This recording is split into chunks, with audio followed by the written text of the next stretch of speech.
एक और मेंबर ने ये बात कही थी कि जी ज्वाइंट सेशन में प्रेसिडेंट आसिफ अली जरदारी साहब ने जो है वो पॉइंट ऑफ व्यू दे तो दिया, इससे ज्यादा क्या करना चाहिए? तो भाई इससे ज्यादा तो इस सेशन का इजलास, ये वाला इजलास भी नहीं होना चाहिए था।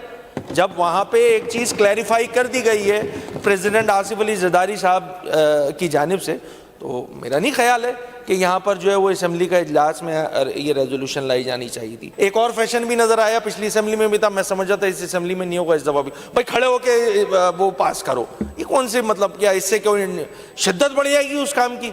भाई लेट के भी कर लें, फिर यहाँ पे खड़े होके भी असेंबलियां रेजोल्यूशन पास करें ना, इस चीज को भी ठीक करें भाई। आप अपनी नीयत ठीक करें, अगर नीयत ठीक होगी तो बैठ के भी पास हुई भी करारदाद की जो है उतनी अहमियत होगी जितनी आप खड़ी और लेट के पता नहीं क्या क्या करके यहाँ पे किसी को कहीं कोई गवाही देनी है, इस वजह से ये सारे काम हो रहे हैं। मतलब ये इंप्रेशन क्यों दे रही है पाकिस्तान पीपल्स पार्टी? इसका मतलब है देयर इज समथिंग रॉन्ग। अच्छा, वो रॉन्ग क्या है? बहुत सारे लोगों ने कोट किया, ये वाली मीटिंग है, इसका मैं अगर ये सदर पाकिस्तान आसिफ अली जरदारी साहब की, मैं पढ़ देता हूँ स्पीकर साहब की, ज़ेर सदारत ग्रीन पाकिस्तान मंसूबे से मुताल्लिक इजलास। ये इजलास जो है ना, ये पीपल्स पार्टी के वो कहते हैं ना बोन ऑफ कंटेंशन, वो बना हुआ है। बहुत सारी बातें हैं उसमें, एक जो पॉइंट है वो ये कि सदर मुमलिकत की ग्रीन पाकिस्तान मंसूबे के लिए स्ट्रेटेजिक नहरों पर काम शुरू करने की हिदायत।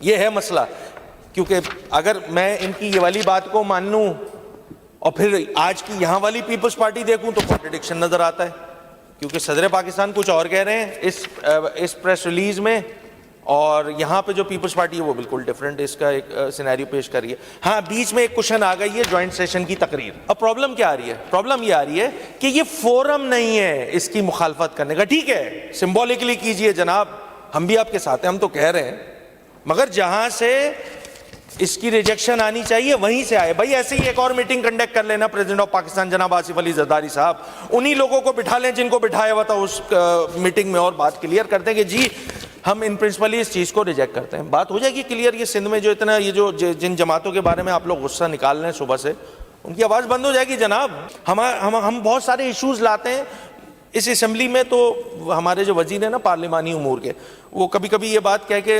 उस चीज़ को साइडलाइन कर देते हैं कि यार ये वफाक से पर्टेन करता है, इससे हमारा क्या लेना देना, इधर सूबे की बात करो यार। तो ये वाला इशू भी जो है जहां से पर्टेन करते हैं ना, वहीं से बात करने की ज़रूरत है।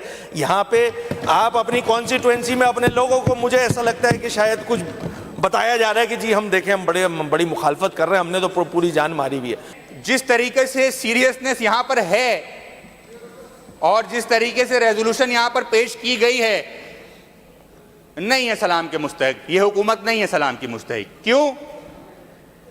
सलाम के मुस्तहिक हैं हमारे वो समाजी रहनुमा जो सिंध के अंदर तहरीक चला रहे हैं। सलाम के मुस्तहिक हैं वो बच्चे, सलाम के मुस्तहिक हैं वो कॉलेज के स्टूडेंट्स, सलाम के मुस्तहिक हैं वो वकला, सलाम के मुस्तहिक हैं दीगर सियासी जमातों के रहनुमा जो आज इस नहज पर लेकर आए हैं कि हुकूमत ने भी इस पर रेजोल्यूशन पेश की।